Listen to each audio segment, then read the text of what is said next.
Okay. So I'd like to welcome everybody to the spring town hall meeting. For those of you who have not attended one of the spring town hall meetings, this is the opportunity where we get to hear from the presidents of our various taxing bodies. This is an opportunity not only for them to share what they have been doing over the past year, as well as what's on the agenda for their specific taxing body, but also then to take questions from the residents. We have had some questions come in already. So what I thought we would do for the order of business is I'll ask each of the different taxing bodies to give the heads of the taxing bodies to take a quick summary of what they've been doing and what they see on what are their priorities for their agenda coming forward. And then I'll ask a few of the questions that have come in prior to the meeting. And then we'll open it up for questions from the floor. If you have questions ahead of time, if there's something that you're hearing that you want to make sure there's a follow-up to, you can put it in the chat section. Ryan Osborne, who's head of our communications committee for the caucus, will be tracking those and consolidating that and can ask the questions, or you can just raise your hand at the end of the presentations and the questions I ask and ask it yourself. So I think what we'll do is we'll just jump right in, and the sequence that we're going to go in is I'll ask Warren James, who's head of the Winnetka Park District Board, to share his thoughts first. Then Melissa Mitchell, who is president of the library board. Then I'll ask Chris Rintz to go third, and we'll save Dawn Livingston, who's president of the District 36 board, for last, as that's probably where most of the information sharing will come in with the referendum that's out there and maybe a fair share of questions. So we'll jump right in, and Warren, I will turn it over to you and take it away. Thank you, Scott. Can everybody hear me okay? If so, raise your hand. Yep. Great. Thank you. First of all, I want to thank the caucus, Scott and the caucus, for undertaking this endeavor. They don't get paid, a lot of effort, and it's greatly appreciated. Thank you. So my name again is Warren James. I'm in my 5th year as a commissioner and first year, my second 4-year term.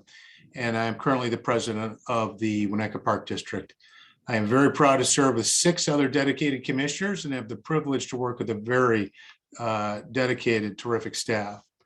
A lot has happened in the year since we last met on this platform. We opened the beautiful new staircase, Tower Road Beach. It's more than just safe passage to the beach. It's an experience unto itself. Beautiful views of the lake, an observation deck midway that doubles as a party platform, or even a yoga studio. If you haven't been there, please take a stroll. We also completed more than $5 million in construction activity at Lloyd Beach and the Step and Boat launch. The much needed improvements fulfilled one aspect of the Lakefront Master Plan, providing distinct areas for motorized boating and non-motorized boating. Rebuilding the beach after devastating damage due to high lake levels and storms involved the placement of 12,000 tons of stone and 20,000 tons of sand and a whole lot of planning. Again, if you haven't visited it, it's awesome. Go down, enjoy it. Speaking of Lloyd Beach, I need to add that we did receive a remarkably generous donation for naming rights from the Steppen family.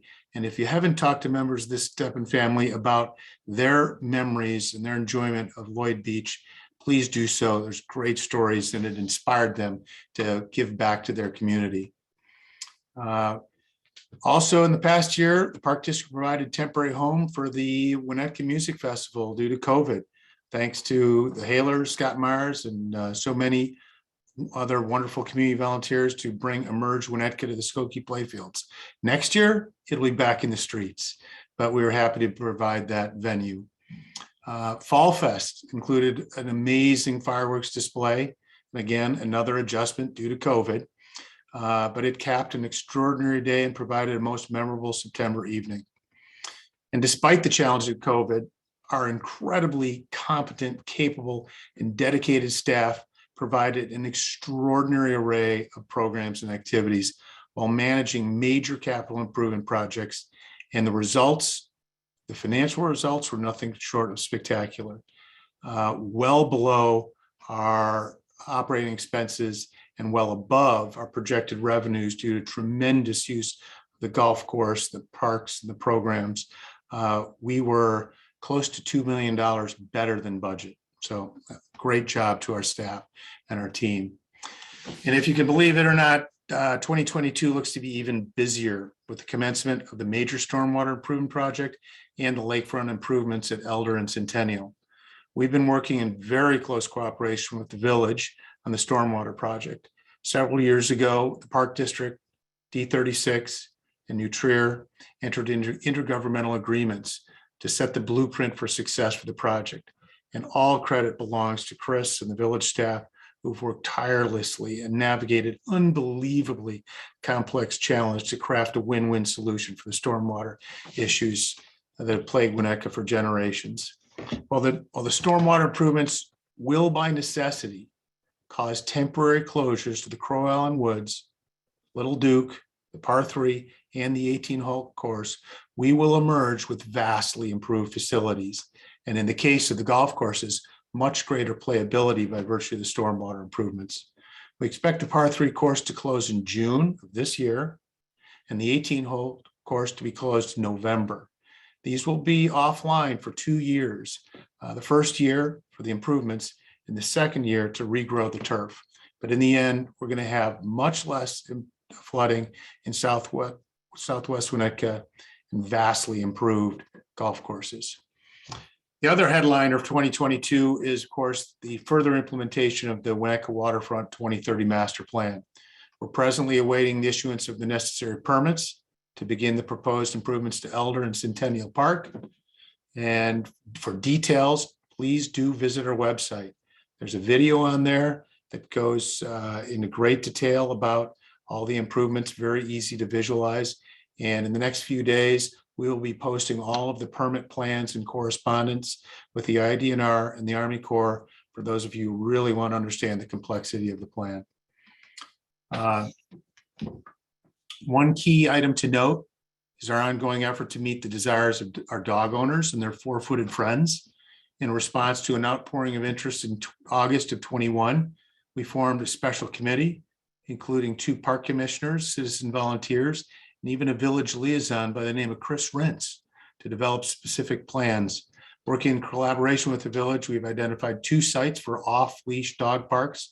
And in addition, by virtue of the proposed improvements at Elder and Centennial, we anticipate allowing off-season use of Elder and Centennial by our four-footed friends. So the Elder and Centennial project is a huge capital expense. First phase estimated at $10 million, with another $3 million or so for the boardwalk and related improvements as part of phase 2. When complete, it will be stunning, and it will provide an amazing additional access to users of all abilities, anchoring the south end of our park and beach system. Also, we are working with the Winnetka Platform Tennis Club to improve the facility with 2 new courts, bringing the total to 8 courts, with further plans to improve the paddle hut and surrounding deck. And of note, these improvements are being funded entirely by the Winnetka Platform Tennis Club through a combination of dues and donations. With a limited annual budget of $13 million, half of which comes from user fees and the other half comes from taxes, your park district is heavily dependent upon other sources of funding for major capital improvements, including charitable donations. I want to quickly address some of the specific planks identified by the caucus. First, intergovernmental cooperation. As noted before, stormwater project, amazing collaboration. We also work closely with District 36. We're working with them on an IGA to formalize the opportunities to utilize each other's facilities. That includes our turf fields, AC Nielsen and West Elm Park. It includes just D36, the use of their gyms for our camps and parties and other activities. We also share parking on a regular basis. And I do want to note special thanks to Trish Kokanda and her staff for continuing to collaborate with the Park District. Implementation of Winnetka Waterfront 2030. I just talked about that. Plank number 3, the viability of an outdoor and/or indoor pool. For those of you who are maybe new to Winnetka, it's not a new issue.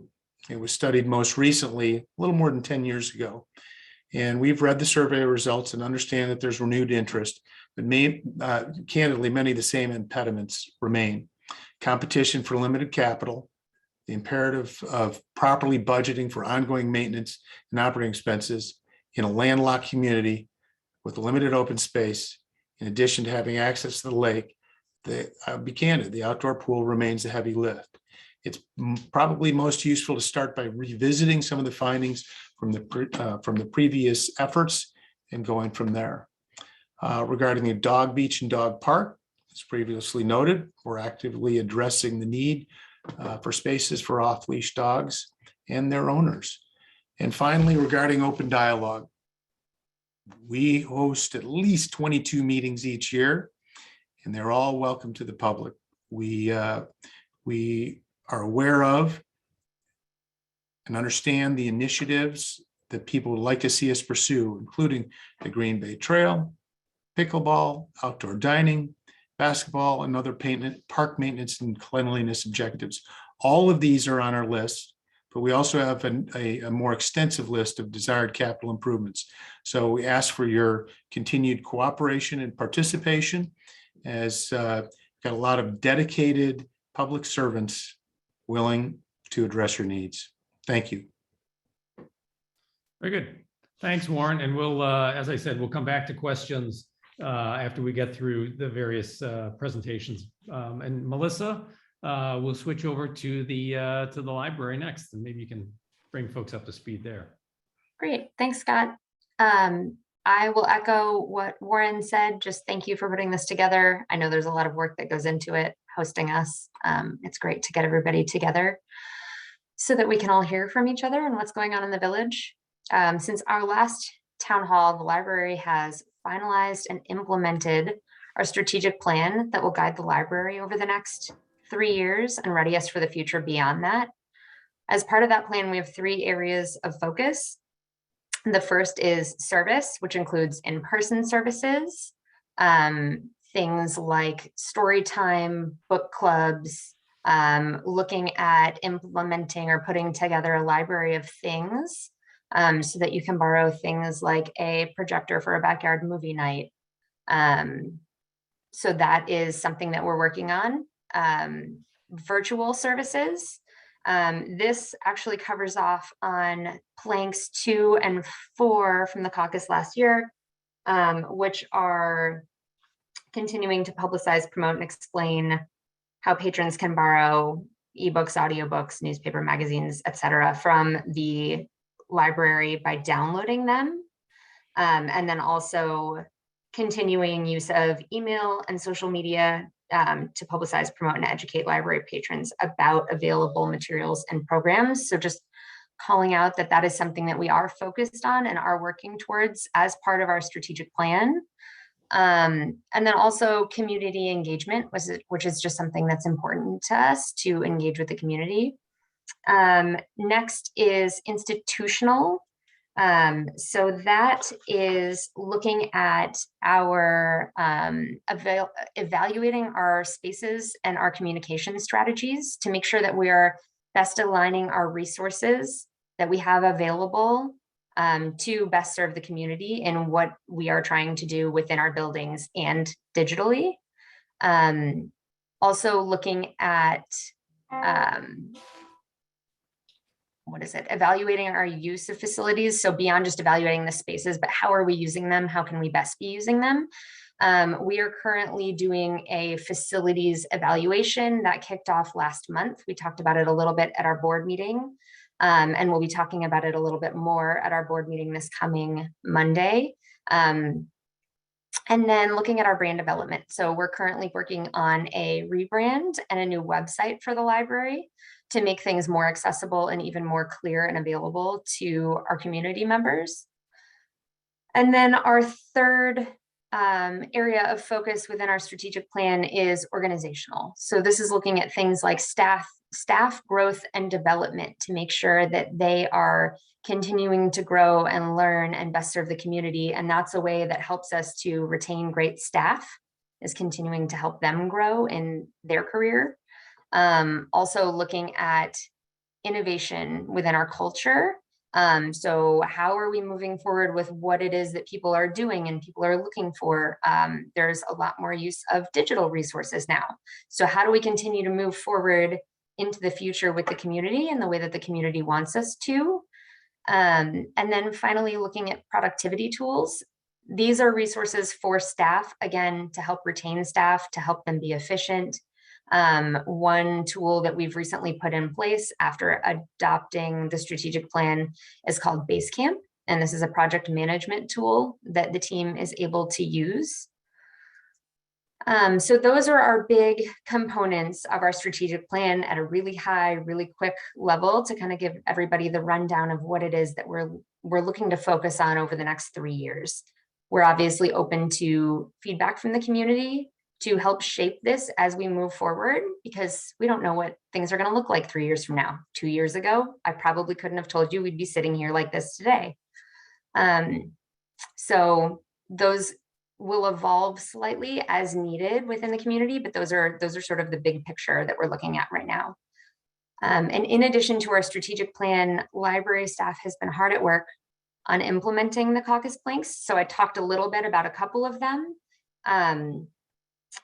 We've also been working to formalize collaborative programs with other governing bodies to avoid duplication and also enhance experiences within the community. So working with the park district, working with the school district, so that we're able to all work together and bring programs into the community that benefit everybody across the board, while also ensuring that we don't all have large asks of the community at the same time. So one of the concerns around the strategic plan was that there might be an increase in funds that are needed for that. I'm very happy to report that we've been able to utilize funds that we have that are existing. So we're not having to make an ask of the community. And that way the community is able to focus funds on other things. And then I talked a little bit about planks 2, 3, and 4, but those all, for the most part, focus on education, communication, digital resources, the digital footprint of the library, whether it be communication in things like the newsletter or mailed communication like the source, which you guys should all receive on a quarterly basis at your homes. So those are things that we are focusing on, ensuring that we are making clear the changes and the programs within the library. One of the things to call out within the source, since I mentioned it, is that we are shifting the marketing within the source when it comes to the studio. The studio was brought up in one of the planks. So making sure that it's really clear what projects people can make versus what equipment we have within the studio. So that makes it a little bit more accessible and a little bit more understandable to say, hey, you could come in and you could emboss a tote bag, versus saying, hey, we have an embosser. Somebody might say, well, what do we do with that? And then beyond that, one of the things I wanted to call out is that, and I think I already said this, we do love community engagement. So this summer, you'll find us out and about within the community. We would love to have you come by, say hello, ask your questions, provide some feedback. A few places you'll be able to find us are the farmers market on Saturday mornings, the Northfield Market Music and More, which will be on Wednesday nights in Northfield. And then we are planning on having an end of summer party in Crow Island Park in August. So there will be more information to come on that as well. But you are also always welcome to email the board, email Monica, our director at the library, stop by the library and give your feedback to the staff, come and address the board at our meetings. And we look forward to continuing to evolve to best serve the community, however that looks in the next few years and beyond. Great, thanks, Melissa. Chris, I don't see you on my screen anymore, but I assume you're still out there. If not, I'm here. Okay, I just had to excuse my puppy dog who decided Okay. now was a good time to play with the tennis ball, so. um, First of all, good evening, everyone, and thanks to the caucus for having this forum. We really appreciate it. Know there's a lot of hard work going on there and trying to make the caucus a more viable organization with broad-based support. And Scott, you're doing a great job of reaching out to people and trying to recruit volunteers to help our village process. I'm going to try to go through this really quickly because I want to leave as much time for Dawn as I possibly can. But I'm more than, everybody's more than welcome to ask questions after we finish all this reporting, if there's something you'd like to drill down on. With respect to the village, first of all, we passed a budget. The village council passed a budget that does not increase the village portion of the tax levies. Fees remain adjusted, but still competitive and somewhat low against the marketplace. Secondly, working with our local and state representative, we have secured $30 million in grants for stormwater improvements in Southwest Winnetka, excuse me. Most instrumental in this has been our state representative, Robin Gable, and she has really worked hard for us downstate and have been a great champion for the cause and recognizes the need for helping out our community in solving this this century-old problem. She found us 28 million, and village staff has worked diligently to find us another 2 million over the past year. The important thing to remember is this $30 million in funding is money that doesn't have to come out of the taxpayers' pockets of this community.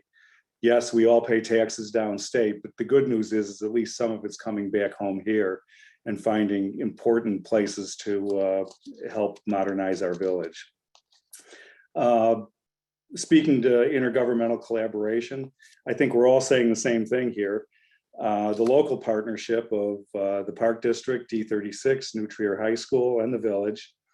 Our relationship has created nearly $5 million in savings to the taxpayers by leveraging the work on the stormwater to reduce costs related to other planned improvements by each of the parties. There's a strong recognition by the participants that we all serve the same population, and any funds that can be leveraged for multiple purposes mitigate costs that would ultimately be passed on to us, the taxpayers. It's important to remember that collaboration at the institutional level always doesn't come naturally. Government, I think by nature, tends to be a bit siloed, and they're competing for the same dollars in a lot of cases, so it makes it hard for them to kind of cozy up with their neighbors and work together. But I think all of us on the elected boards have worked really hard to encourage our staff to take that extra step and think about your neighbors and think of ways we can work together.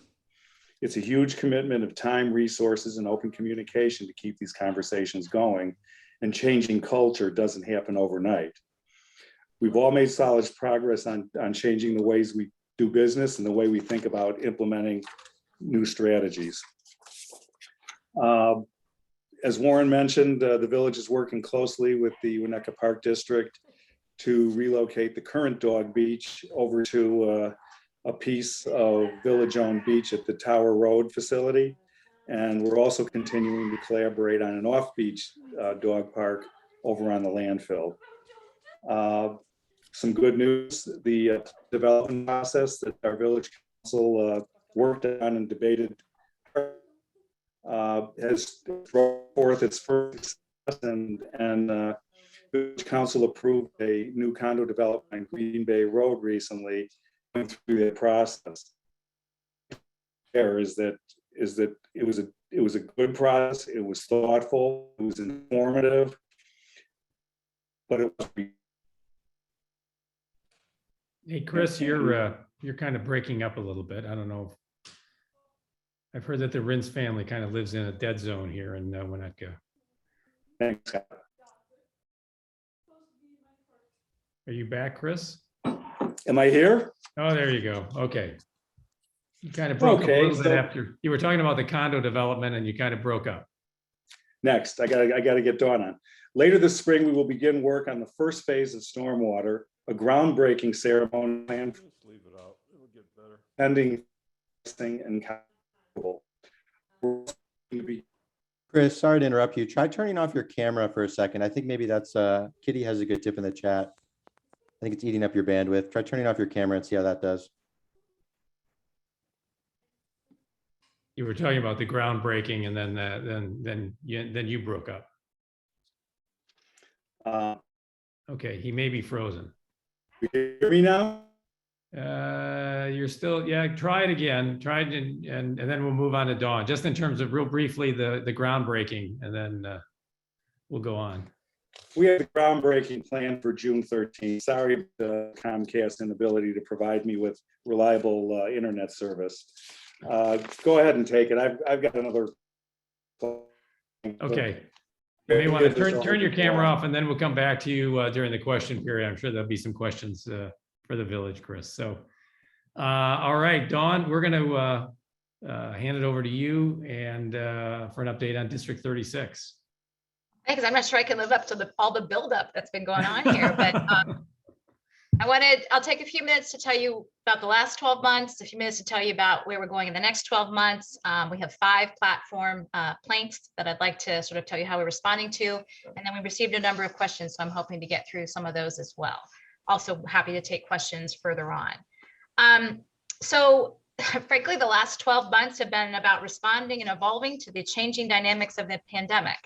To ensure that our in-person instruction was able to be delivered at all levels. Maybe that's been the primary focus for the last 12 months, and we've done it successfully. Our kids have stayed in school all year this year. We're in school all year last year, and granted, not for a full day the whole time, but they were in school every day with the exception of a planned 2-week pause after Christmas. We've also focused, our focus has been on ensuring the health, both physical and mental, of our children and our staff throughout this process, while addressing academic needs as we've been assessing to see, where there are holes or problems that we need to be specifically addressing. So that's been going on over the last 12 months. In addition, we've been navigating the financial impact of the pandemic, along with utilizing federal funds that we've been able to obtain to offset the district's costs towards the pandemic, and hopefully putting the district and the community in a better place through that. Finally, and most excitingly, we've launched our Portrait of a Graduate and the 2021 to 2024 strategic plan. It's focused on 4 goals. Number 1 is intellectual engagement and motivation to learn. Goal 2 is positive culture and well-being. Goal 3 is local and national leader in progressive education and talent development. And the 4th goal is financial stewardship and facility improvements. The planks touch on various ones of these, so I will go into a little more detail. So looking ahead to the next 12 months, what are we going to be doing? Well, first and foremost, we're going to need to address the outstanding capital needs at all 5 schools. We need to do this. It's critical to ensure that our schools remain viable, safe, accessible, equitable, and responsive to the needs of this community. They need to be comfortable and healthy places for our current and future students and staff in Winnetka. We are also going to begin year 2 of the implementation and monitoring of the strategic plan and the Portrait of a Graduate. And we're also going to be monitoring the implementation of our early literacy initiatives in the K-4 levels. We are responding to a need that we demonstrated through evidence, and we are going to be providing evidence-based instruction to address to address the early literacy needs that we see. We also are going to be focusing on making a 5-8 regime experience that's a little more smooth. It's rooted in the Portrait of our Graduate core competencies, which are empathy, effective communicator, resilient, lifelong learner, global citizen, collaborative, and creative problem solver. We're also going to be obviously responding to our needs of our students through rigorous academic content. We're going to be working on the IGA with the Park District and the stormwater coordination with the village, and just really working on helping our students to feel connected to our school, to regain the sense of joy of learning, I think we've done that. I think we're kind of there this year with our schools. But just going back to the vision that we have in our mission statement, which is the Winnetka Public Schools community empowers every student to flourish in an inclusive, innovative, experiential environment. We support and challenge all learners to actively engage in continual growth and achievement and make a meaningful difference in the world.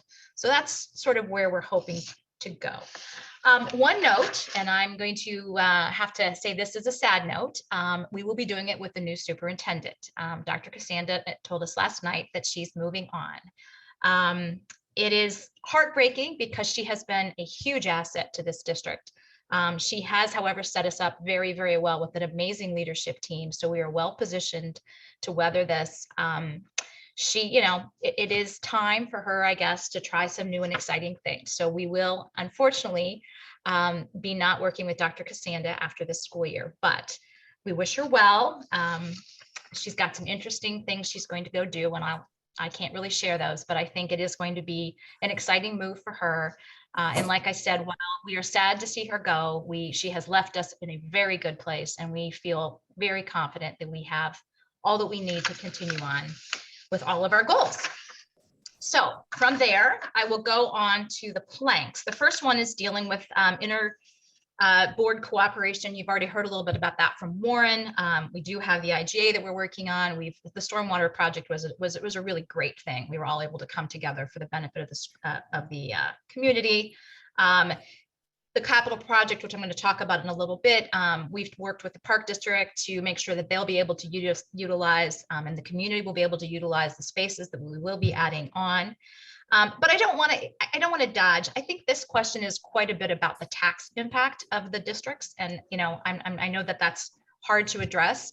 Part of the reason that it's hard to do that is that the way that the law is set up in Illinois, you've got 5 different independent boards working. Well, actually, you've got more than that, but I do want you to know that we are making an effort. Prior to finalizing, prior to proposing our capital improvements project, we talked with each of the different boards to understand what their capital ask might be, or if they would be thinking about going out for a referendum in the same timeframe that we would be, to make sure that those things, didn't conflict. We've also, now that we've finalized things, gone to each of the boards and presented our plan and asked for feedback, and have taken the comments that we received into consideration. So, and I also want to say, I've been on the board now, I'm going into my 8th year. And before that, I was part of the caucus. I have actually never seen as much collaboration as is going on right now between the boards. I mean, I feel like I'm part of a really great community of people that are serving this, great community of people serving the community. There's a lot of transparency and a lot of collaboration. So I think we're moving in the right direction. The second plank was talking about comparison data. I wanted to just note that collaboration with New Trier High School and all of the feeder districts is critical for what we do. It goes on throughout the school year in a variety of ways. And particularly during the pandemic, we have doubled down on our collaborative efforts to make sure that our students are growing and thriving. We've shared information about, achievement issues, that type of thing. We have departmental meetings between middle school and high school teachers in English, math, language, and we have student focus groups that combine. But specifically, if you want to look at it, there is comparison data on student performance available on the Illinois School Report Card site for state testing, which is www.illinoisreportcard.com. We also have a township average of the most recent Illinois assessment of readiness reports in our winter report, which is also available for public access. It's on our board website. The third plank, I'm going to skip that. That's the one about capital projects. I'll come back to that. I'm not skipping it. Don't worry, coming back. Plank 4 is talking about the implementation, monitoring potential loss of academic progress. And I just wanted to let you know we have been on that. As I said, that's been one of our priorities this year, taking a look at where there are deficiencies, if any, where we have holes, where certain groups might need additional assistance. We've embedded all of this in our 5-year strategic plan, inclusive of a portrait of a graduate.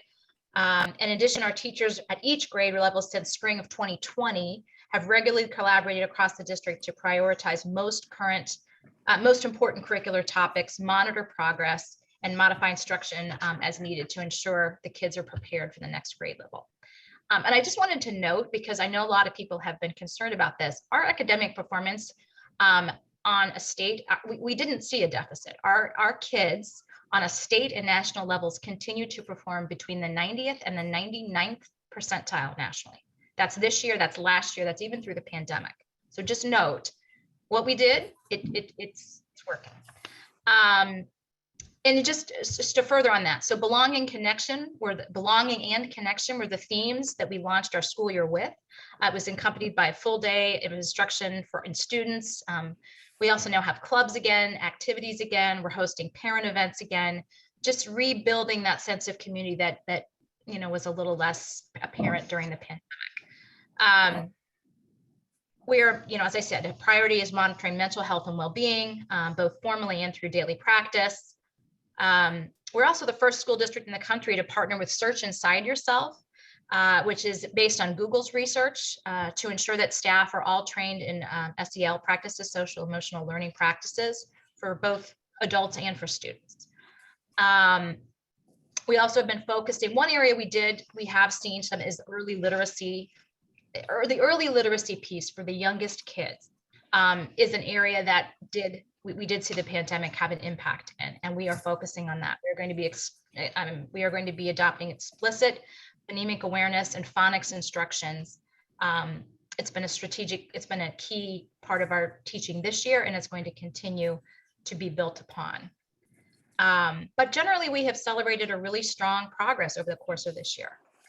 The fifth plank was talking about curricular improvements in the subjects of reading, writing, math, and science and technology. This is all part of our strategic plan. I've already talked a bit about our early literacy goals, our 5-8 curricular alignment that we're working on to provide a better readiness for high school. I already discussed that we've just demonstrated strong performance on state and national measures. I didn't say this, but our 2021 8th graders performed better than all but 3 Illinois schools in math last spring. STEAM continues to thrive in our schools with the returns of hands-on activities involving prototype development, 3D printing, and engineering challenges. Wanted to get that in. Okay, going back to the capital plan. I'm going to share my screen with you. My guess is you've seen this. This has been going, we've sent out, I don't know how many mailers. We've done a lot of community sessions. I've met with all of the boards. A number of groups have invited us in, legal and women voters, among others. Thank you to all of you. And I hope I'm not boring you. I'm just going to share this quickly and just highlight a couple things if I can. Let's see if this works. You guys getting that? Yeah, okay. So this is the 2019. So as you know, just to give you a background, the 2019 referendum failed, as everybody knows. And the message that we got, it was too big. Don't focus on, all these new shiny things. Focus on maintaining our buildings and making, and using them. We had a lot of other feedback, and we convened a citizens task force, which was extraordinarily helpful. They basically helped us figure out what type of proposal our community would be able to support. And we're hoping that what we have put together will be supported by our community. This slide just shows the difference between the two. It's a $59.4 million ask as opposed to a 90.6. You can see the tax impact. Skokie School is going to be staying open. We heard from our Citizens Task Force that was going to be an important thing. And there are no major renovations to Carlton Washburn at this time. And also just a note on the plus side, there is no outstanding debt in the district. The rest of this talks about our fund balance, but that's happy to answer questions, but we're taking it to a level that doesn't endanger our bond rating at all, but we feel comfortable with and putting that back in. Something to note that I'm not sure you can see here is we've already spent about 14.2 million of our fund balance to address what we saw as the most critical needs after the failed 19 referendum. Things like lead in the water pipes and some of that stuff we had to get done. Some of our ADA access at Crow Island we did because we had students that were in need of it at that time. So some of that stuff has already been done with reserves, but we still are going to apply another 9 million to the reserve to this. This is just a comparison, and I like this chart because it shows you the difference. So the orange is maintenance, repairs, and critical upgrades. This is just taking our buildings and bringing them, replacing systems that are at end of life. bringing technology up to date so we don't get brownouts anymore in our schools. And, a lot of it is security. In this day and age, security is critical. And we've worked with the police department and the fire department, as well as security consultants to understand what a current day school building really should have as far as security is concerned. It also includes ADA accommodations at all of our buildings except Crow Island, which, as I mentioned, we already had done. None of this is ritzy or shiny or anything else. It's, as we're calling it, kind of behind the drywall stuff, but it's all important. We have 5 buildings. Somebody told me the average lifespan of a school building is like 45 years. All of ours are way beyond that, but they're wonderful buildings and they're a huge part of our community and we want to maintain them. But to do so, we have to start investing in some of the things that are needed. The additions and renovations, which were the majority of the referendum, are now a very small part, about a little less than a quarter. The only additions we are really doing with this is at Crow Island, we are adding 3 new classrooms to replace the trailer units that have been there for the last couple of years. And we're adding a new gymnasium in. The gymnasium is about the size of the gymnasium at Hubbard Woods. Crow's is much, much smaller. But to note, we are taking the current gymnasium and turning it into a lunchroom and community room. The lunchroom is critical. 98% of our people now stay for lunch. Also, after school programming, before school programming is growing. We have a lot more dual working families. They need that. And it's a room that's going to be used throughout the day for projects and special activities. Hubbard Woods is also getting a multipurpose room. And again, we worked with the Park District. We anticipate that they will use both of those spaces and perhaps other organizations within the community to host their own events, games, and other activities when necessary. I'm trying to think other additions. There's secure vestibules going in a few of the buildings and some modifications at others. Again, this is part of what, from a security perspective, you need to do. But that's it. The rest is repair and maintenance and critical upgrades. I think there's one more slide. This is just, I don't really need to talk through this. This is a history of the money that's been put into our schools. Some of you remember the 2007 referendum. I do not. At least not well. And this is sort of what happened there. A lot of it went into Greeley and Carlton Washburn were the primary recipients. This is kind of part B to some extent, and we are now investing in bringing Crow Island and Hubbard Woods up to sort of that same standard. Our goal overall is to ensure that no matter where you live in Winnetka, you're getting an equitable education. Your kids are getting similar experiences across any no matter where they go, which building they're in, they're getting similar experiences. I think I didn't mention that Crow Island, part of what's going on at Crow Island too is a renovation of not an addition, but a renovation of their library. Both Greeley and Hubbard Woods have beautiful new resource centers with maker spaces and that type of thing. It's time for Crow Island to have the same. So anyway, you can see it all here. This is not the referendum ask, just a reminder, this is inclusive of our own contribution. The referendum ask is the 58, 59, I'm losing track, 59.4, yeah. I know I'm rushing through this and I'm happy to answer questions. It tells me most of you have seen this already anyway. So I'm gonna end sharing now. And I don't want to take too much more time, Scott. I do have the questions that you sent me, which I'm happy to go into to the extent I haven't already answered these. Or I can wait. Yeah, Dawn, why don't we do this now that we've gone through all the presentations? There have been some other questions that came in, and I know Chris got kind of cut off. Let me do this. Let me ask a couple points that perhaps Chris can address if Comcast is if he's paid his bill by now and Comcast has reconnected him. And then Ryan, I'll turn it over to you to ask questions that have been coming in on the chat. But Chris, I guess there were 2 points that maybe you can take a few more minutes and address. One is that one of the planks that was talked about last year was the beginning, putting underground both electric as well as AT&T wires, and then a question about just the status of One Winnetka. Can you hear me now? Yes. Awesome. Okay. Relative to AT&T, most people in town don't understand how complicated the arrangement is between AT&T and its multiple predecessors in the village of Winnetka.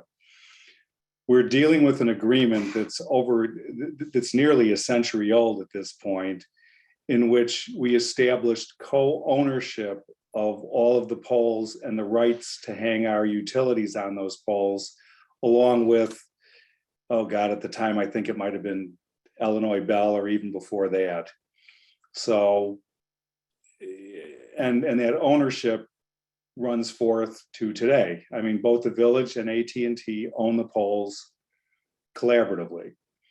On multiple occasions, we have made it clear to AT&T that we intend to begin an undergrounding effort in the village as, you know, some of these infrastructure projects come along and there's opportunity, or we have to change lines that are aged, or we have to repair a broken pole or something like that.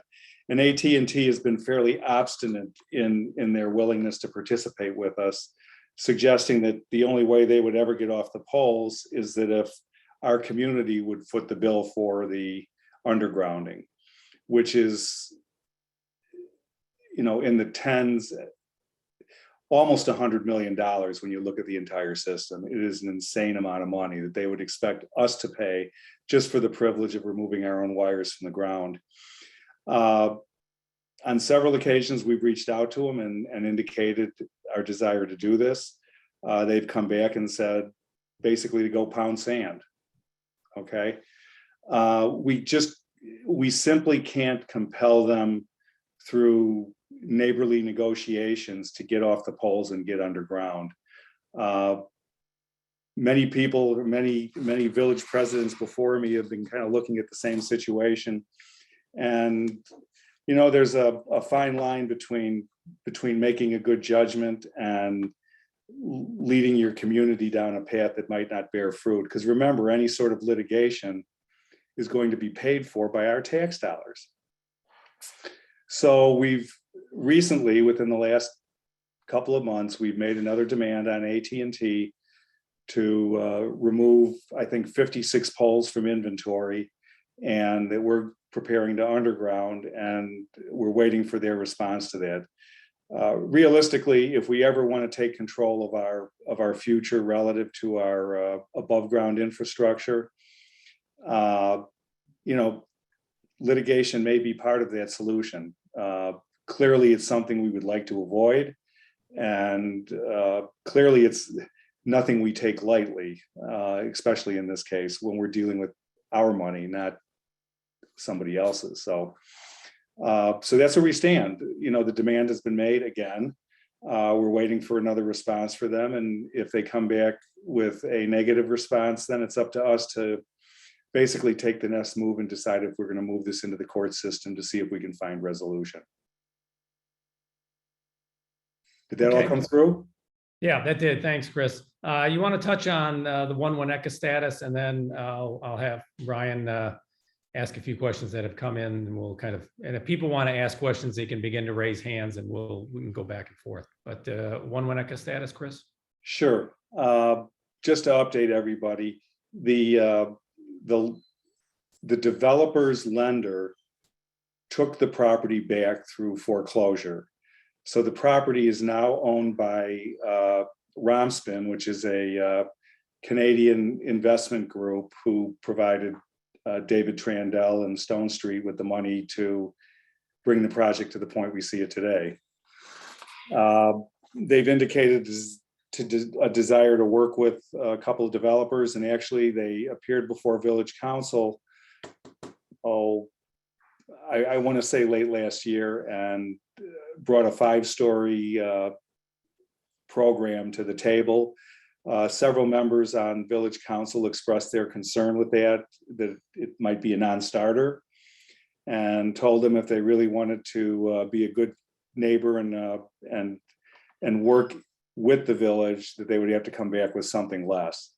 I haven't had any direct contact with the lender since then. I mean, we've been in somewhat regular contact, them trying to negotiate for a larger, denser, bulkier, less attractive building. And, you know, we pretty much had to send the message to them that just because you got a financial problem doesn't mean that it's now going to be our problem for the next 100 years. I think they're getting the message. They're downsizing their expectations, and we're hoping to see something back in the public realm, maybe within the next couple of months. Okay, and if people have follow-up questions, we'll address those later. Yep. But Ryan, you want to go through some of the questions that maybe have been posted in the chat?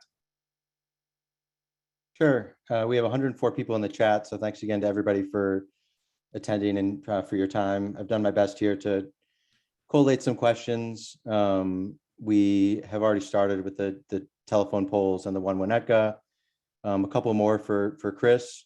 I'm not sure whether you'll be able to answer all of these, but I know you'll give it a shot. Will you be addressing the plan for the post office space? To where will the post office move? Yes, I'd like to invite the community. I had all this, I had a really nice script for all of these issues. It just shows that all the preparation in the world doesn't always work out to your benefit.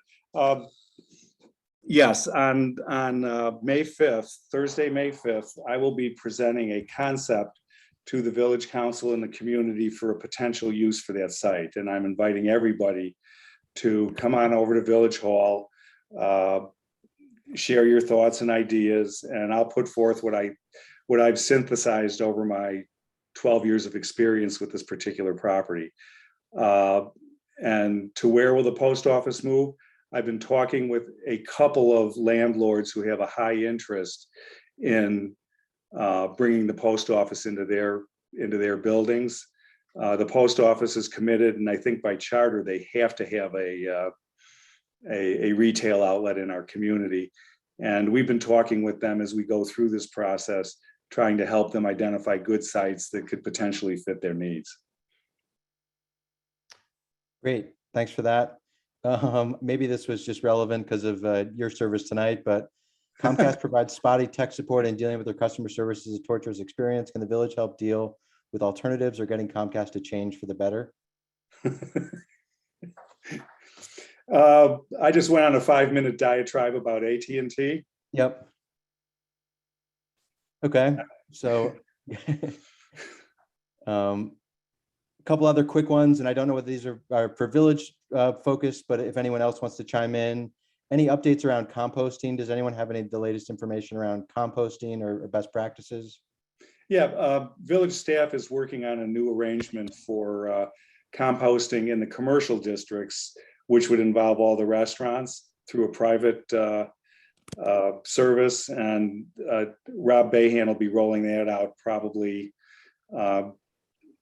May, June, somewhere in there. He's finalizing the details and the potential contractual arrangements so we can bring that to village council.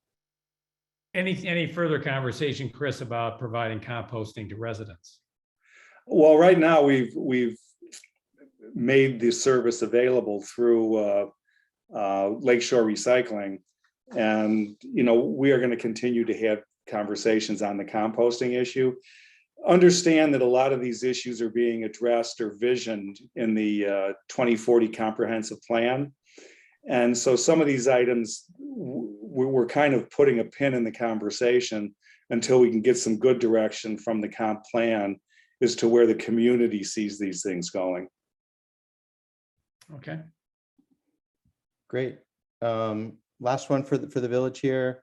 I would like to add a question re changes in our solar power financial offsets. How do we match Northfield ComEd's much more advantageous rates? How do we unshackle our Prairie State debt?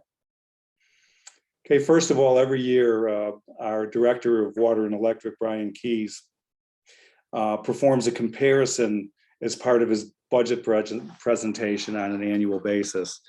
I don't know where this information is coming, but we find ourselves to be extremely competitive with Commonwealth Edison, and I'm talking percentages of a percentage point competitive.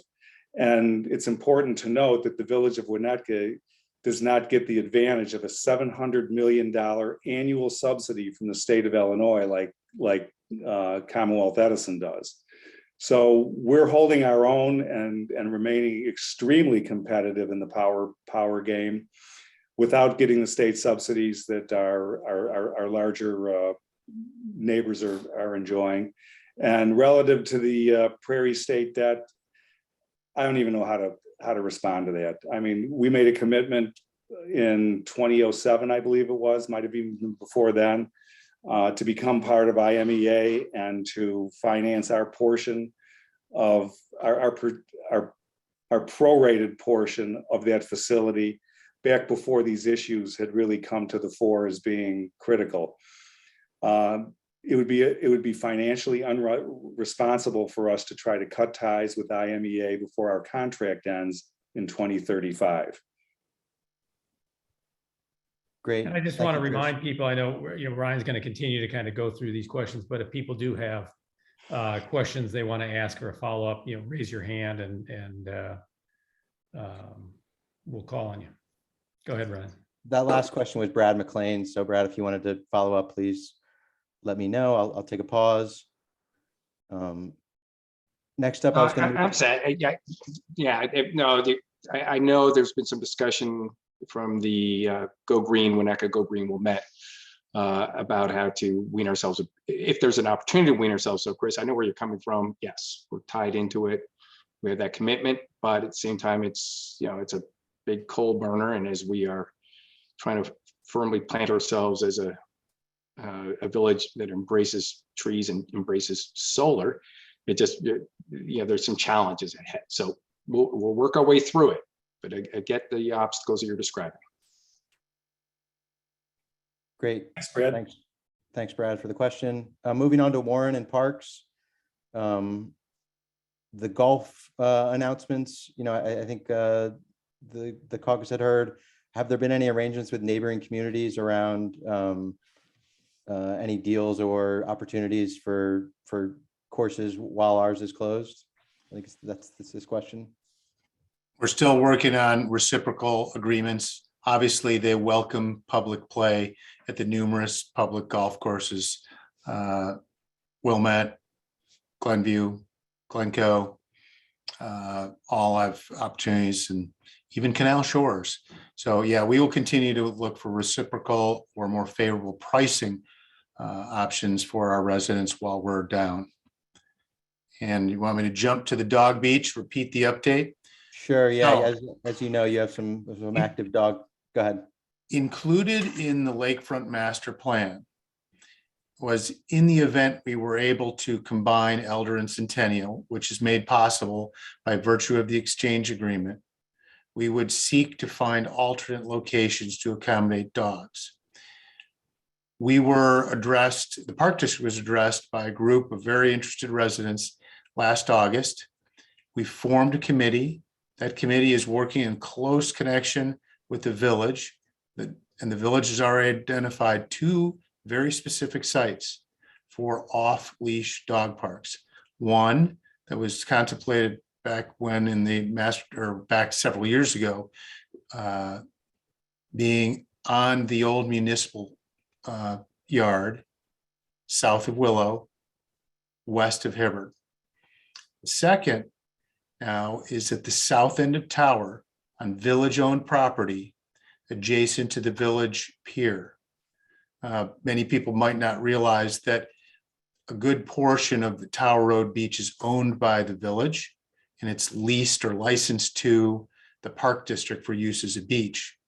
The village has opened the door to taking a portion of that and developing a permanent dog beach there, in the expectation that our swimming demands will be met by the remaining portion of Tower, Maple, and now Elder and Centennial. In addition, somebody brought forth a pretty good recommendation or observation that for probably 8 months of the year, there aren't that many people getting in the water. Why can't we allow dogs off leash on our beaches? Well, if you've seen it, I've seen it, many people run their dogs on the beach in the off season. We as a park district cannot permit that because we would take on too much liability unless we can ensure that those dogs stay on the beach, separated from bystanders, others who would not be properly warned of off-leash dogs. We have designed the plan for Elder and Centennial in such a way that we can safely accommodate dogs during the off-season to run the beach at Elder and Centennial. So that is a specific accommodation we made within the plan. Thanks, Warren. I'll pause here in case anyone has any follow-ups.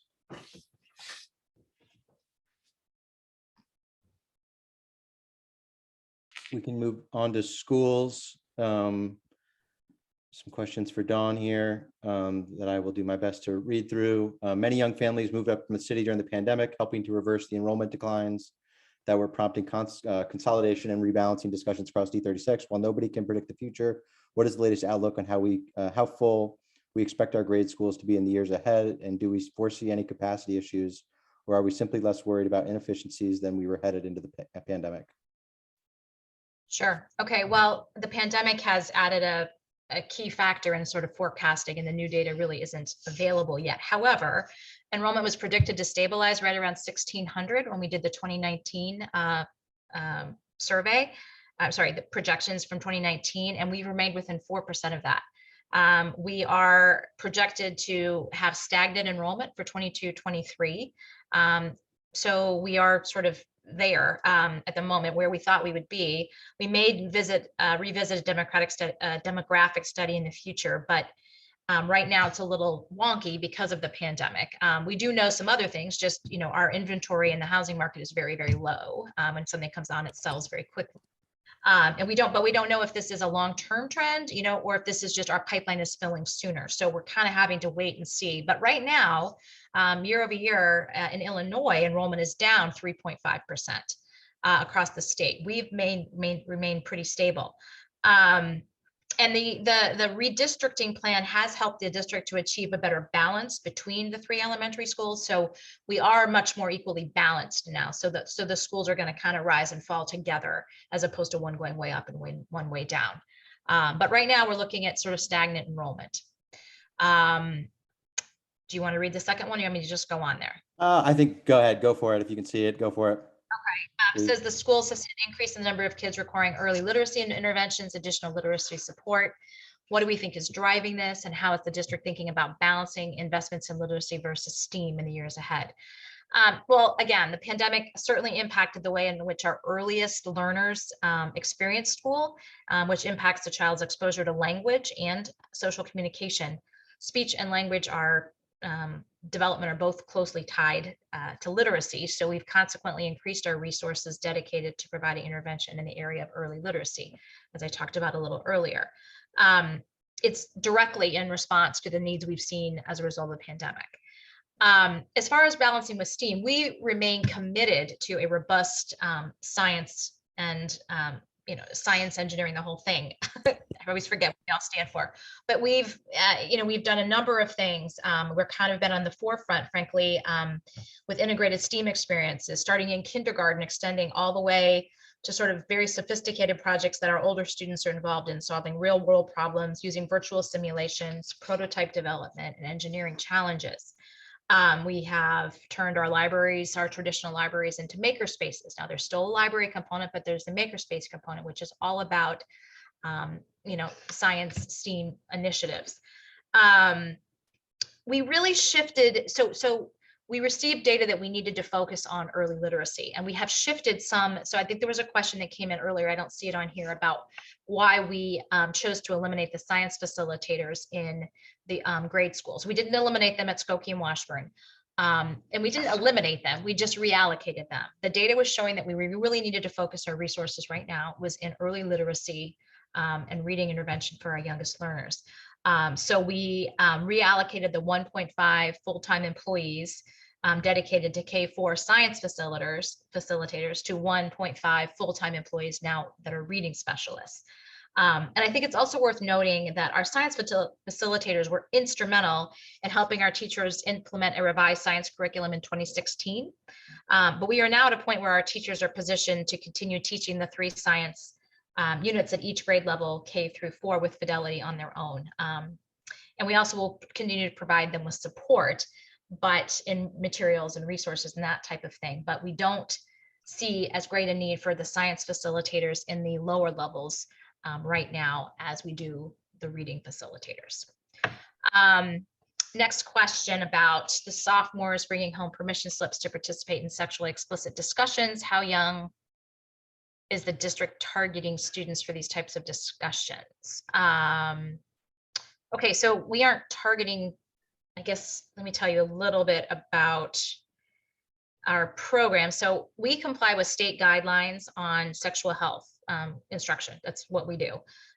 We continue to allow parents to review and to preview all materials that are going to be presented to the students. Our curriculum complies with the state by including age-appropriate instruction on reporting abuse. That's, I think, the primary kind of focus at the younger levels, you know, making sure that they're aware of that type of thing. We do not have materials that require parental permission based on sexually explicit material. But parents are able to opt out if they, you know, after reviewing materials, if they don't believe their children should be taking part in that. So that's kind of how our programming works. And I don't think we're targeting any students with sexually explicit material at this point. A lot about fiscal, what about education, mental health, bullying, and behavior issues in staff training? So, you know, as I said, this has been, we've been so closely tracking the social and emotional impact of the pandemic since the fall of 2020, including the way in which students indirectly communicate their needs through their behavior, obviously. And we've been committed to providing programming for staffing, educational opportunities for them in various contexts, also for parents. There's been a ton of professional learning and intervention in this area. And we're going to continue to monitor this. An emotionally healthy child is more capable of learning. So this is critical to our mission on every level. Bullying is not tolerated. It is written clearly in our policy. You know, and behavior issues are generally a function of a child who has a, you know, an emotional issue. So we're doing everything we can to monitor this, both for our students and frankly for our staff. The pandemic took a toll on everyone. But it's core to what we're doing. I don't know what more I can really say other than this has been one of our primary focuses these last few years and continues to be so. There was a couple other questions that I just wanted to make sure I didn't ignore.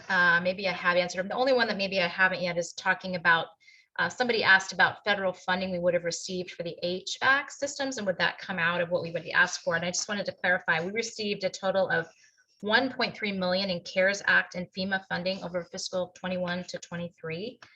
We did not apply any of that to funding for HVAC, as we allocated these resources for PPE, staffing, and purchase services like the tents and the high touch cleaning that we did, and other expenditures. Our expenditures for COVID related to this were $2.9 million.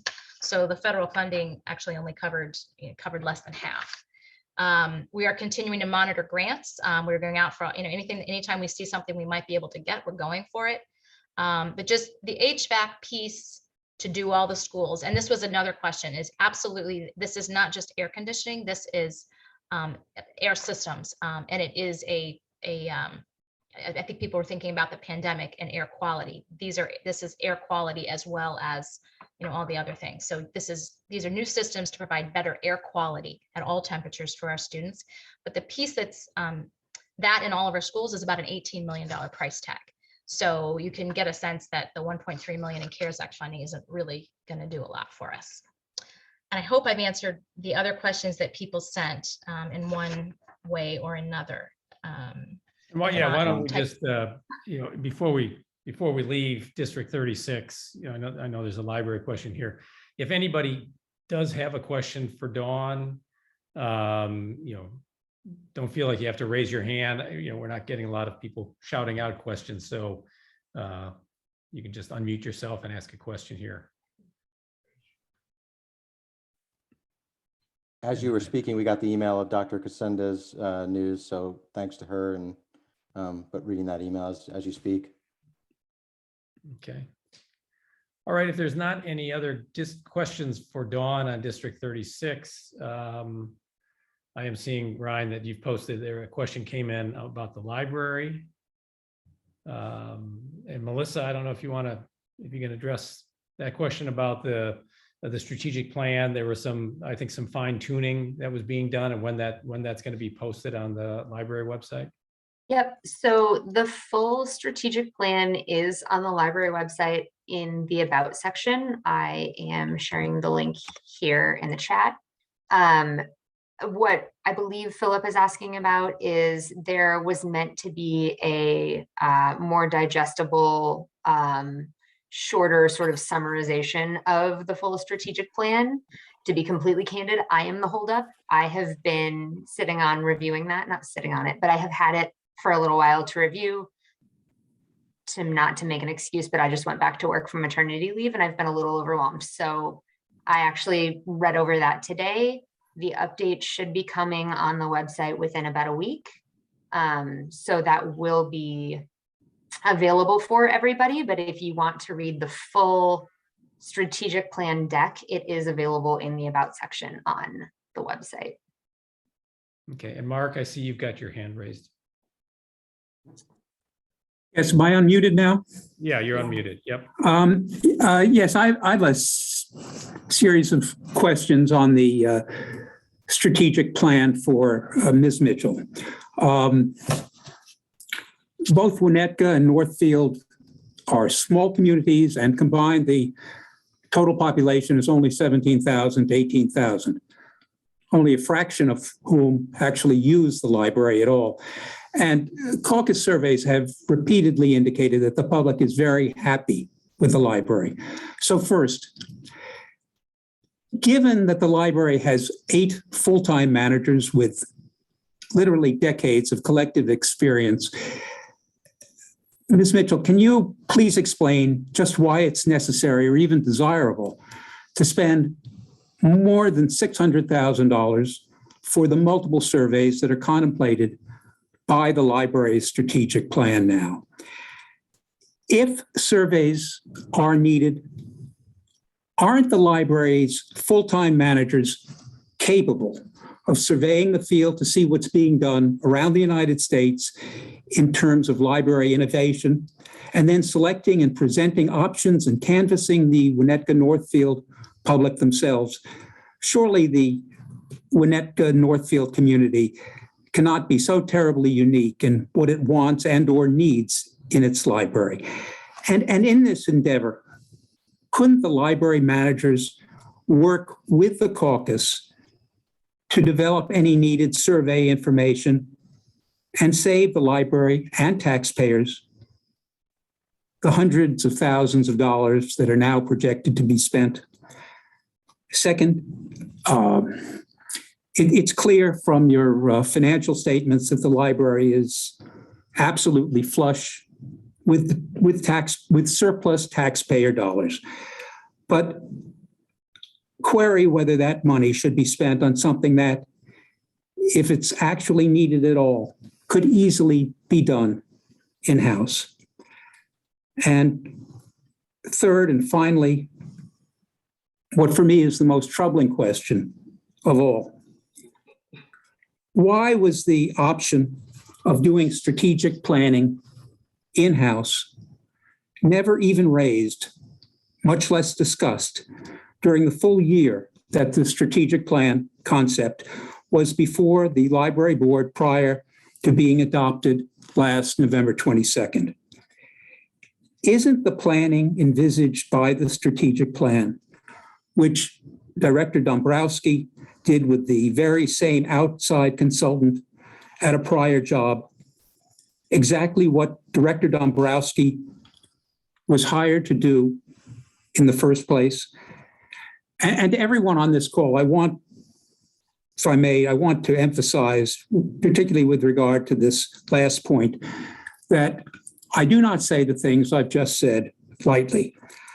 I have listened to every minute of every single meeting at which the strategic plan was discussed, starting back near the end of 2020.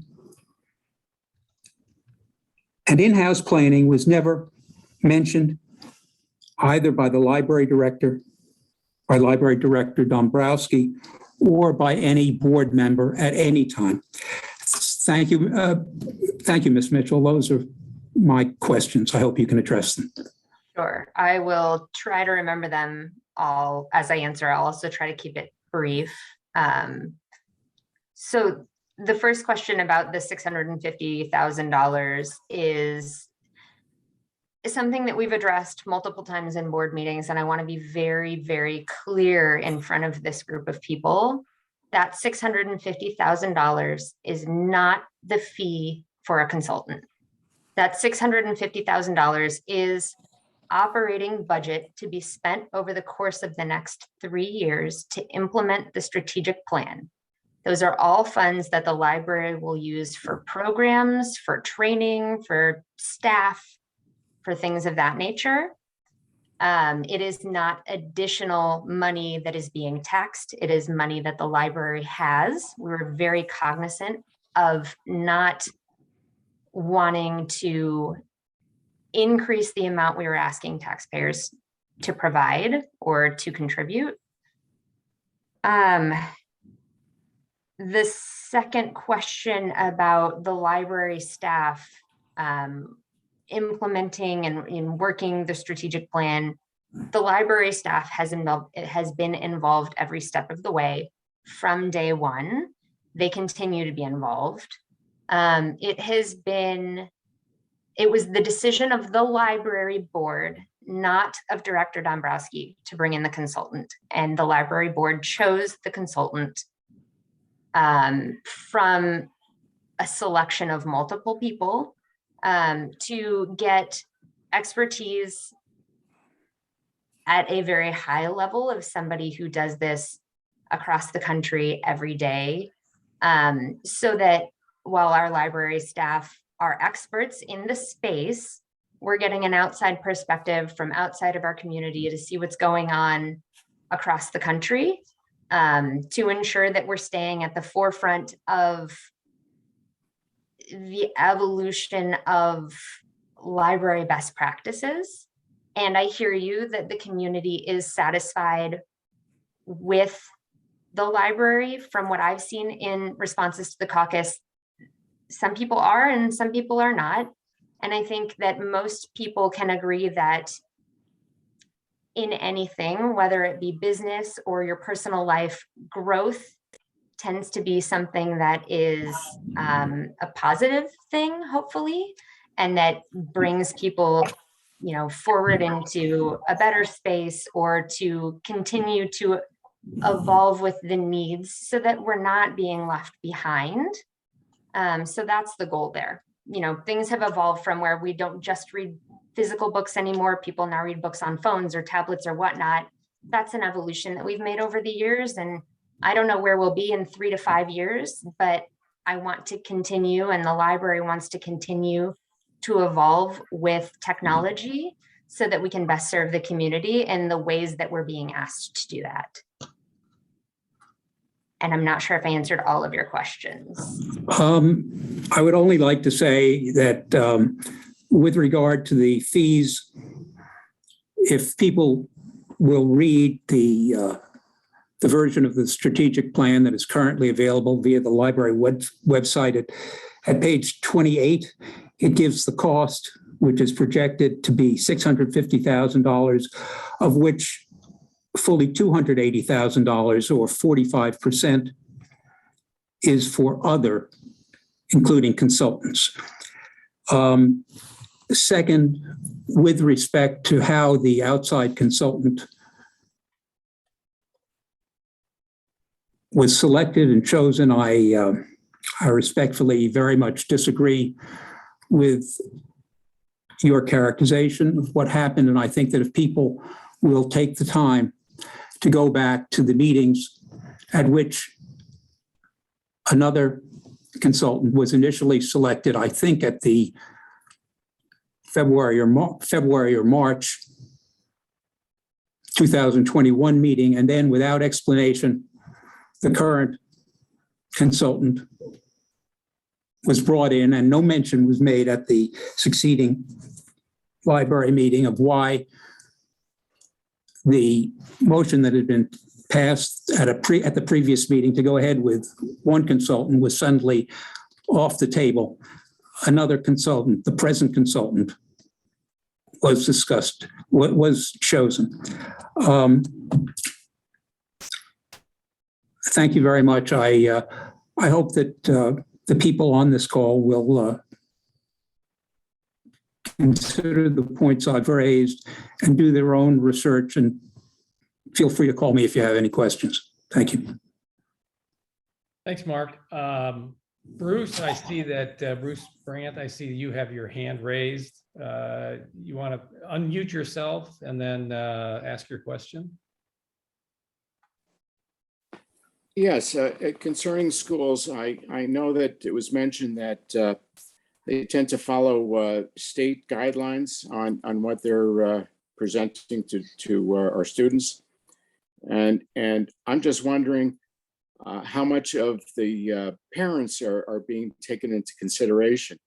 I think a lot of these, from my experience of going to some of these meetings, is that things have been decided before the parents even get there, and that whatever they say just seems to be discarded as unimportant. And it's what the state and the government seems to be pushing. I bring up the example of what happened in Florida, where the governor had to actually create a law that says you cannot explicitly talk to our kids about sex between kindergarten and third grade. So that's why I brought up the question. I'd like to know that maybe these things are where parents can opt in for their children rather than have to opt out, and instead of putting the pressure on the kids of being excluded, and being embarrassed in front of their mates. They're under a lot of pressure, and I'd like to have more parental input rather than the state dictating everything. Well, for public school districts, learning standards are dictated at the federal level, and then states follow up with content standards.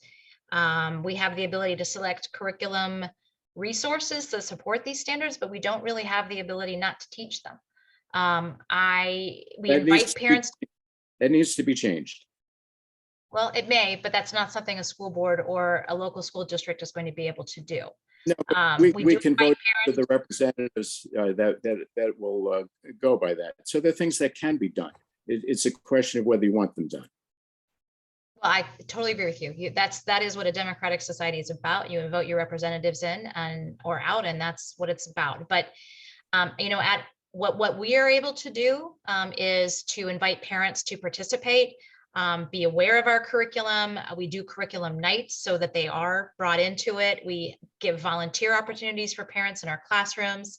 It's our students in 5th through 7th grade that learn about reproductive health.